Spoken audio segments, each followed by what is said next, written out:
Welcome to The Crunch with Crib Creative. I'm Jess, and each week we're going to be diving into the stories of some of Perth's best agents and business people, how they got where they are, and what they learned along the way. So, for our very first show, we thought it was fitting to invite Shane Beaumont along for a chat. Shane is WA's most recommended agent according to ratemyagent.com.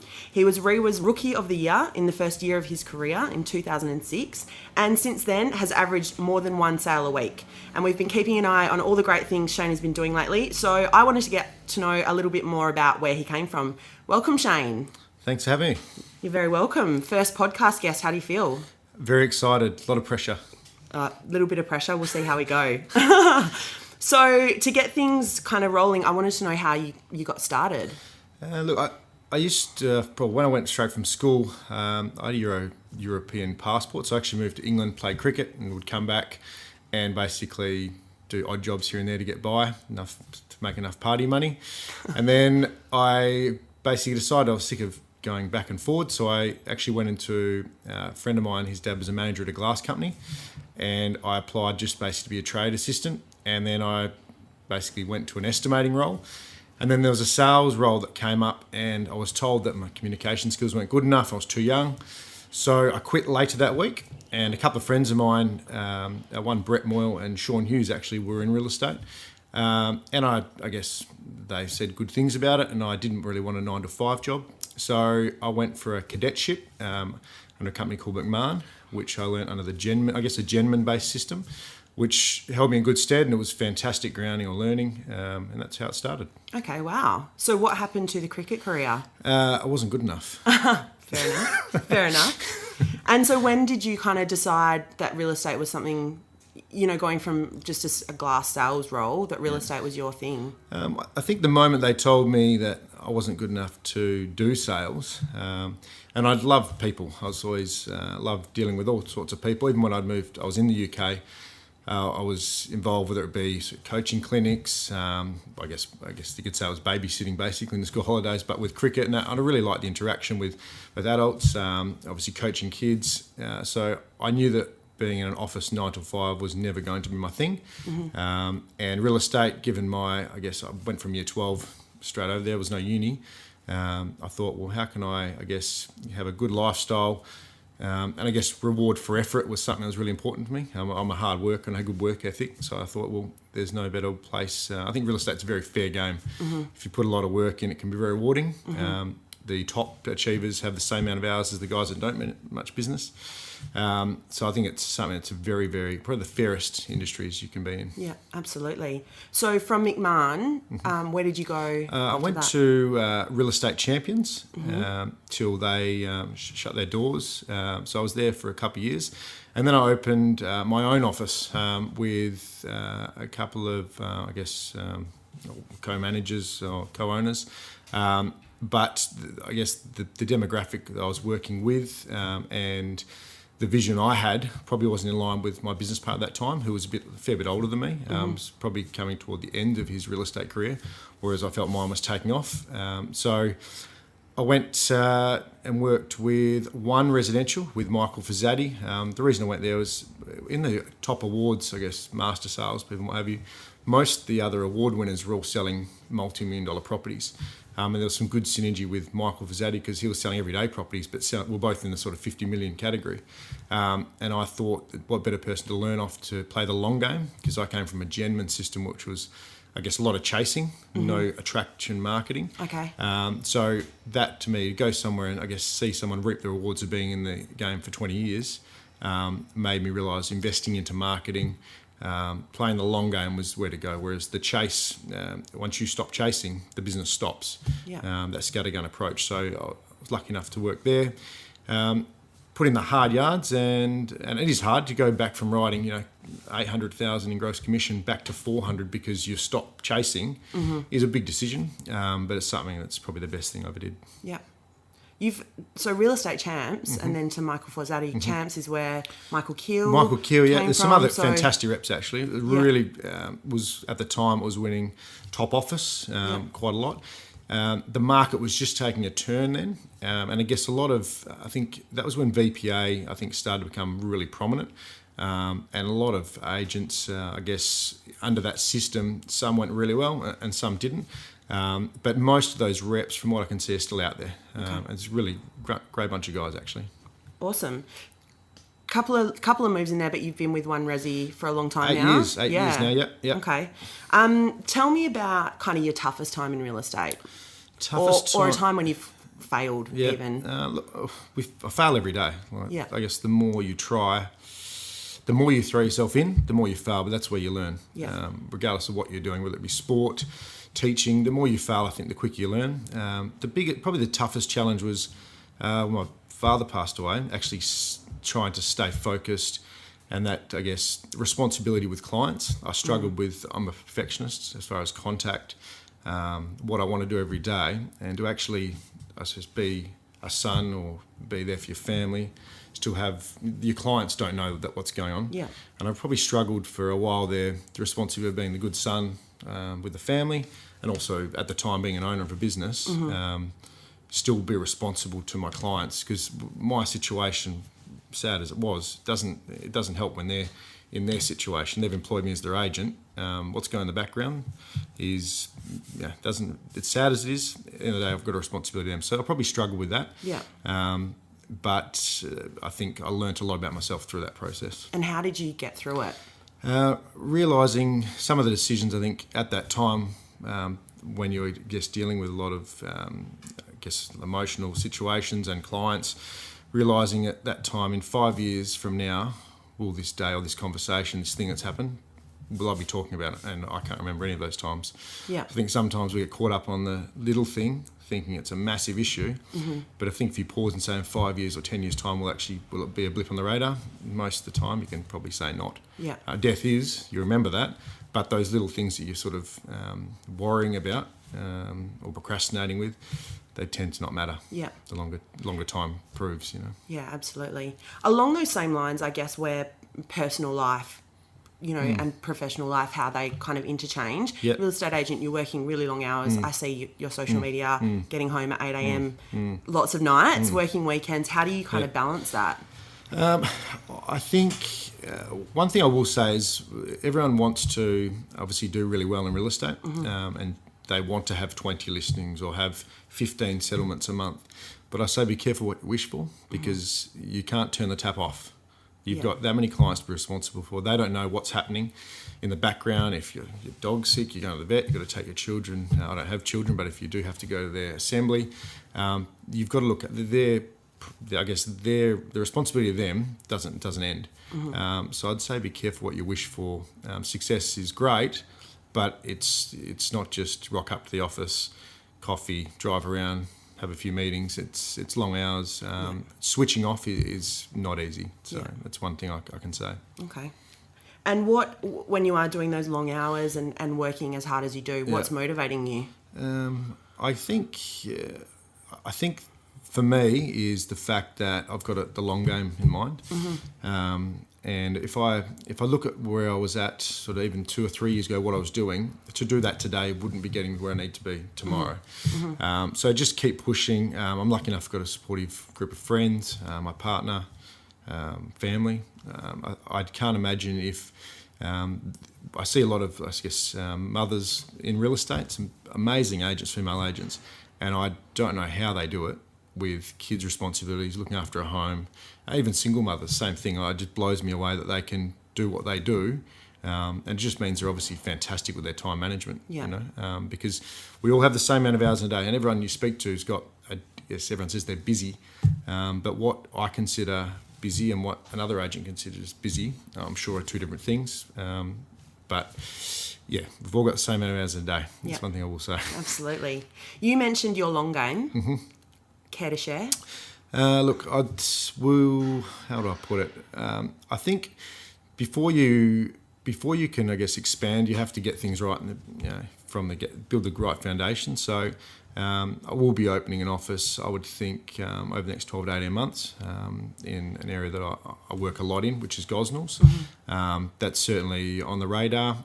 But for me, it's getting a level of service and systems in place that when you do, I guess, open a business, and I've been speaking to Michael Fazzati about this for quite some time. It's important that if you are a salesperson, that doesn't fall away and you start worrying about the business side of things. So I'm really making sure the foundations are in place so we can get to a level that doesn't back off. Yeah. I think, again, that being busy, the moment you get too busy to make those callbacks, to do things you say you're going to do, that's when I think it's really important you have to address. Yeah.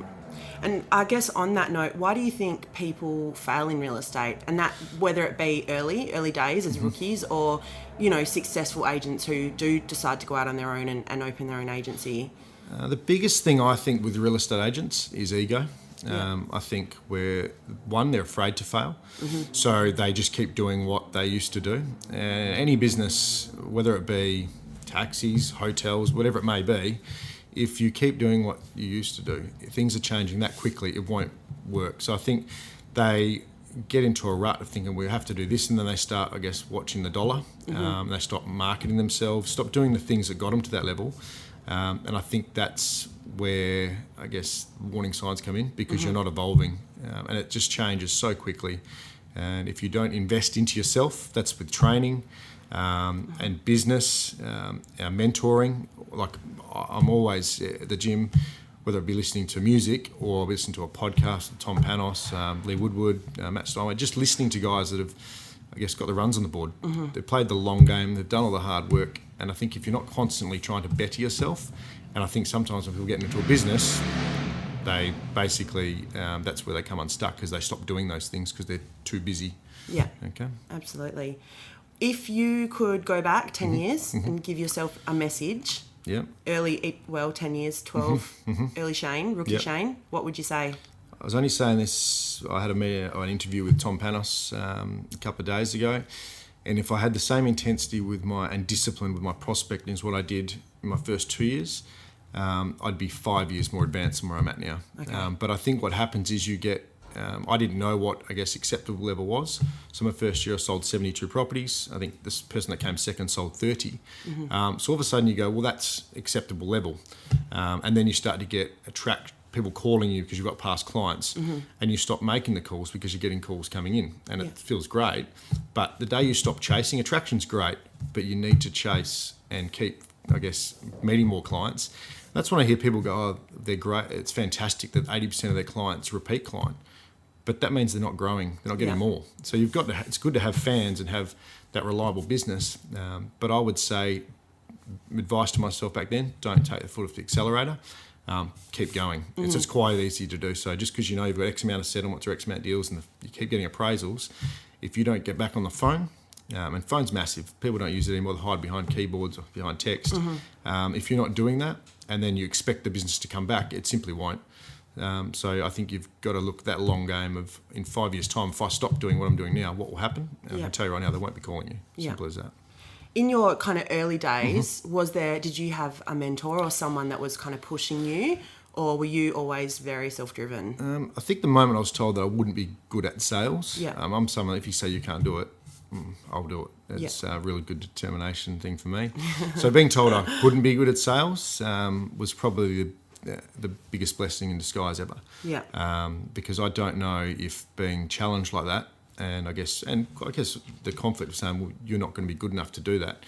If that conversation hadn't taken place, I don't know if I'd be fitting glass, but I don't know if I'd be in real estate. This end. I think I've always would have gone that way. But I don't know if I would have got into that early. So I guess you just answered my next question, which was, if you weren't doing real estate, what would you be doing? Playing cricket. I think about that a lot. I certainly wouldn't be playing. I might be playing cricket, but it would be D grade on the weekend somewhere. So I think for real estate, I can say I think now in my career I'd be in a coaching, I guess, mentoring or marketing. I love marketing, as you know. I'm always coming with ideas that I think a bit different. But I don't know if I would have fallen in love with that as much as I did if I hadn't gone into real estate. So it's a bit of a tough question. But my favourite movie growing up was Jerry Maguire, because I wasn't good enough to be a sportsman. I thought being an agent would be pretty cool. So I'd like to say I'd be in sports agency. That'd be cool. I feel like real estate's kind of good for someone like you because it's your own business. You are. So I think you are your own personal brand. And I think the shift in real estate's coming that I think realistically, I'm a client of One Residential. I've got to be in the right environment, and I've got to be happy with what's happening in the background, the right systems in place that I can excel. Yeah. My clients are really my clients. Mm-hmm. They follow the mobile phone, they follow the service. So I think people are realising now as an agency, the vendor is actually with the client. Your job as an agency is to support and nurture, have good staff, good support staff, so that person can excel in their field. Yeah. Just go out there and be a real estate agent, not worrying about this not happening, that not happening. And with One Residential, obviously Michael, the principal, doesn't deal much with my clients. Mm-hmm. What he deals with is, and Karen, our manager, is obviously making sure that I can go out there and have the administrative support in the office, that what we say we're going to do happens. Yeah. And that's the responsibility of an office. The marketing's great, but with obviously social media, the prominence of that coming into play, I think agents become their own brand. Yeah. And what you put out there is what I guess the clientele is going to portray you as. Yeah. So it's very important that you get that right. Mm-hmm. I think with social media, you also need to make sure what you're putting out there is you. Yeah. If you're not driving a Lamborghini and you're not selling $5 million homes, there's no point doing that as your profile because there's no synergy. So you want to be as real as you can be.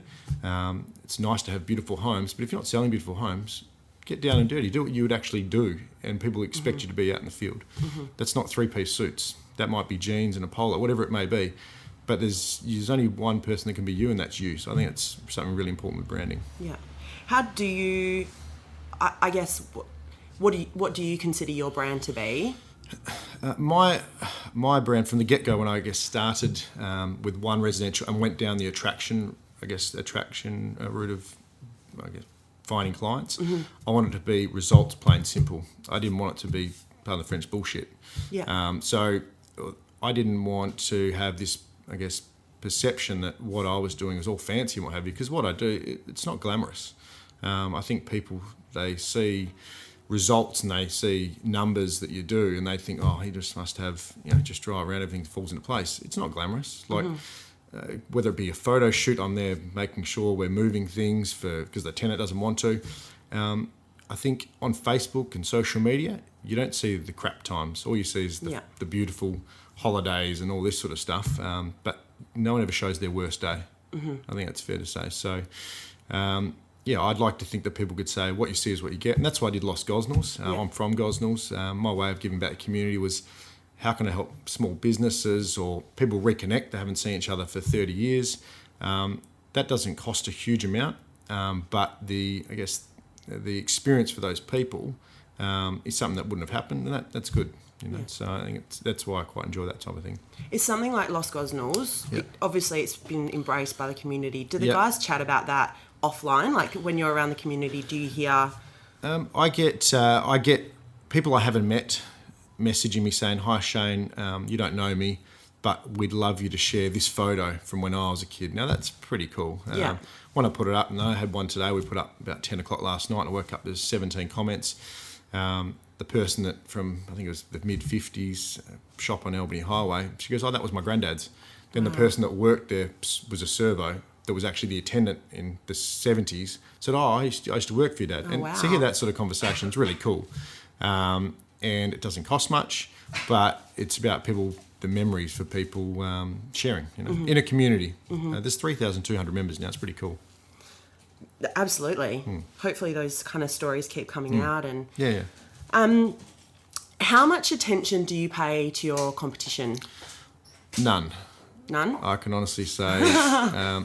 With real estate, I think it's a very fair game. The only person you're competing with is yourself. Yeah. I think the moment, and I go into listing appointments and I know I've been spoken about, the clients say, "Look, Shane, I'm getting you in because I know you're everywhere."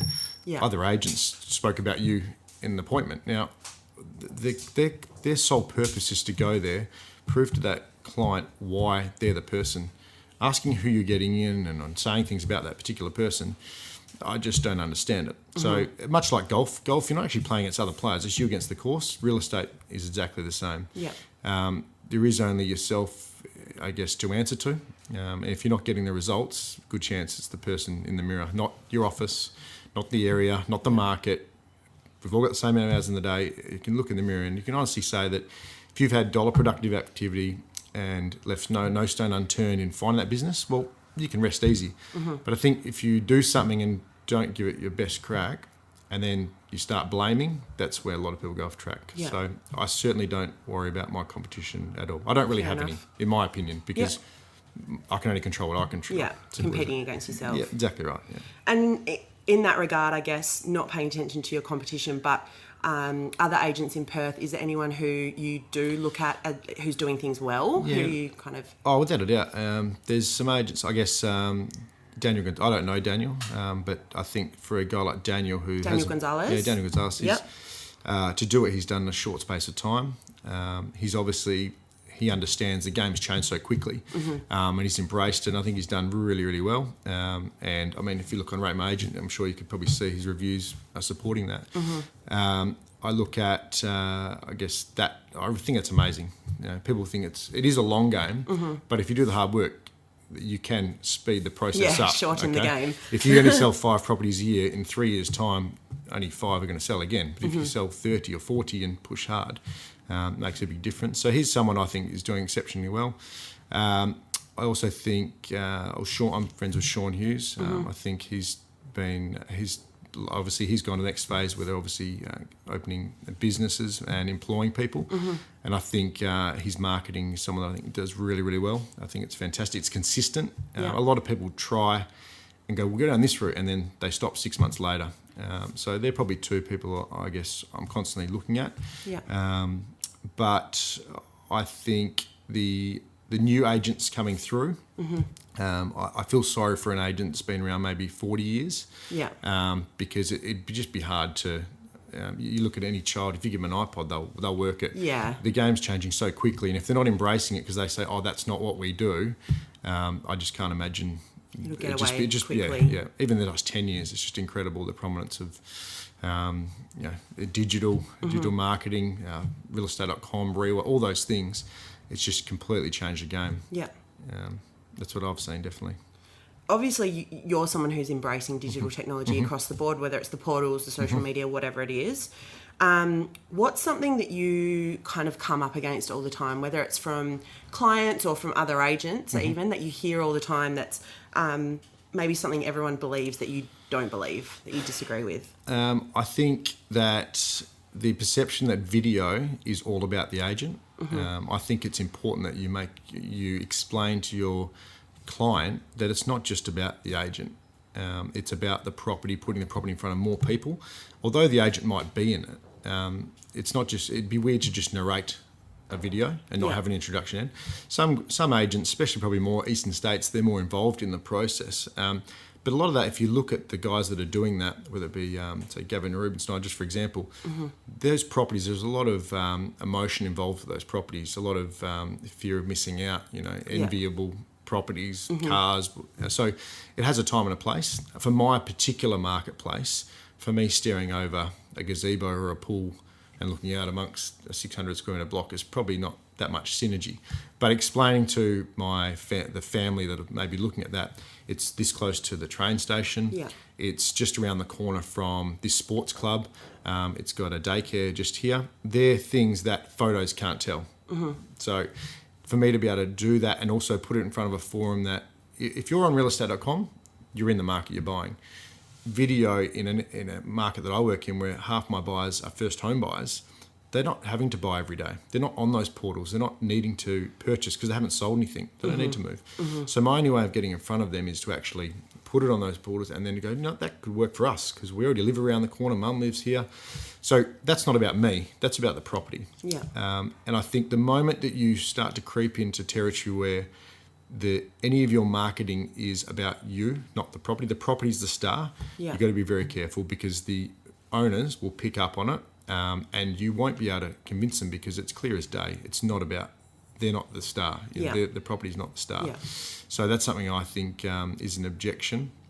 And I do believe that the cost point of view, a lot of, I guess, vendors, I think agents in their head think a lot about it. But, and I've spoken before about this, if you don't believe that on a $500,000 property, $330 just for a 60-second video, whatever it may cost, is worth it, well, you don't understand marketing in this current age. And you need to. because you're selling your owner short. That if you can't put that property in front of an extra 5,000 people in 2.5 weeks, you're not doing your job right. So I think agents need to educate themselves in that department too. Absolutely. Do you prefer to list or sell? Listing, I guess, selling, to me, I think selling is very easy. Yeah. Because I think the game's changed 10 years ago. I think one thing I can say is I see people go, oh, Shane, I'm thinking about going to real estate. I've got the gift of the gab. The gift of the gab is, I guess, a modern day way of saying you talk a lot of shit. You can talk shit, yeah. But I think we're so information savvy now. Every buyer knows what things sold for.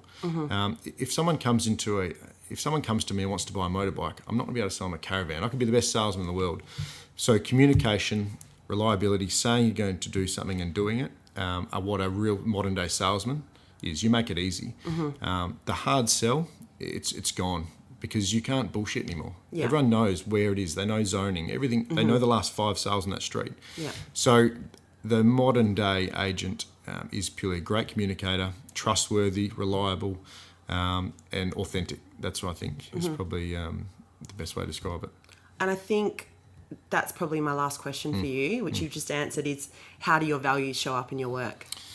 What are your values? I'd like to think that the person you see on that video is the person who's going to walk through the door. Yeah. And I know a lot of people talk about, they see an agent's photo and they go, geez, that was him when he was just graduated and he's 46 now. I think it's more than that when it comes to video and especially being involved with the community. Yeah. People will see through, if you're doing things in the community just to get more business, people pick up on that. Yeah. So you've got to be authentic and real and actually enjoy what you do. You can't be good at something if you don't enjoy it. So for me, I'd like to think that what they see out there, whether it be if I'm in gym or going to the cafe, is the same person you'll get if I'm walking through your home to list it and sell it. It's probably the best way I can describe it. Excellent. That's all my questions. No problem at all. Thank you so much for your time. Thank you very much. Thanks for having us. And hopefully we get to do this again, do a bit of a follow-up. I'm sure it'll be very popular. Awesome. No Thanks so much, Thanks. Shane. Bye. See you later. Thanks for tuning into The Crunch. We'd love to hear your thoughts on the show, so if you would like to share them, please email me at jess@cribcreative.com.au. Don't forget to subscribe if you enjoyed the show and share it with anyone else you think might like it.